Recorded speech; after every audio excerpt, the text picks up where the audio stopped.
રાજકોટના માલવિયાનગર વિસ્તારમાં ₹16,70,000ની નોકરચોરીનો ભેદ પોલીસે ગણતરીના કલાકોમાં ઉકેલી નાખ્યો છે.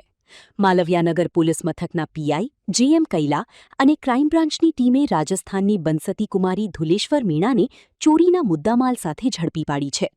ફરિયાદીએ આરોપી મહિલાને પોતાના ઘરે કામ કરવા અને માતાની સારસંભાળ માટે નોકર તરીકે રાખી હતી. પોલીસના જણાવ્યા મુજબ આરોપીએ પરિવારનો વિશ્વાસ કેળવી ઘરની દૈનિક વ્યવસ્થા અને પરિવારજનોની અવરજવર અંગે માહિતી મેળવી હતી.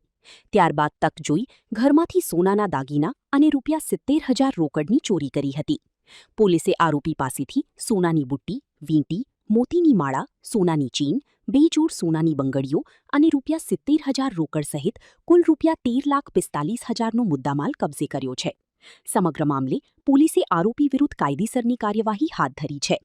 રાજકોટ શહેરના માલવિયાનગર પોલીસ સ્ટેશન વિસ્તારમાં પર્ણકુટીર પોલીસ ચોકીની સામે એક કસ્તુરી એપાર્ટમેન્ટમાં રહેતા વિપુલભાઈ પટેલના મકાનમાં ગઈ તારીખ 13/8/2026ના રોજ ચોરી થયેલ. જે ચોરી તેમના જ ઘરે કામ કરતા એક બેન બસંતીકુમાર ધુણેશ્વર મીણા રહે સલુંબર ઉદયપુર રાજસ્થાનવાળા હોય, જેઓ તેમના ઘરે છેલ્લા 1 માસથી ઘરકામ તેમજ વિપુલભાઈના ફરિયાદી છે તેમની માતાનો સારસંભાળ તેમજ દેખરેખને સેવા કરતા હોય તેમણે ચોરી કરી અને ભાગી જઈ. ત્યારબાદ સદર બેન જે ફરિયાદીના ઘરમાં કબાટમાં શું રાખેલ છે તેમજ પૈસા કે દાગીના ક્યાં રાખેલ છે તે ટોટલ સંપૂર્ણ માહિતીથી વાકેફ હોય અને ચોરી કરી અને ભાગી ગયેલ. જે બાબતે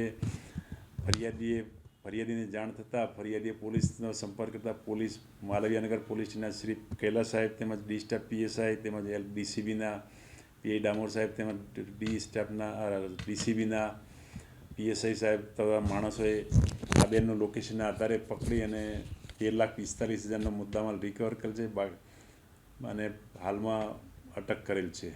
આમાં અગાઉ પણ એક બેન રહેતા હતા, જેમાંથી આ બેન જોડેથી રિકવર કરેલ તેની પાસેથી 13,45,000નો રિકવર છે અને અગાઉના બેનના ફરિયાદીના જણાવ્યા અનુસાર સોનાની 2 બંગડીઓ લઈ ગયેલ છે, જે બેનનો પણ આ ફરિયાદમાં નામ આરોપી તરીકે ઉમેરવામાં આવેલ છે. રોકડ 70,000 હતી તેમજ સોનું 166 ગ્રામ સોનાના દાગીના હતા. હાલમાં કોઈ ગુનાહિત ઇતિહાસ નથી.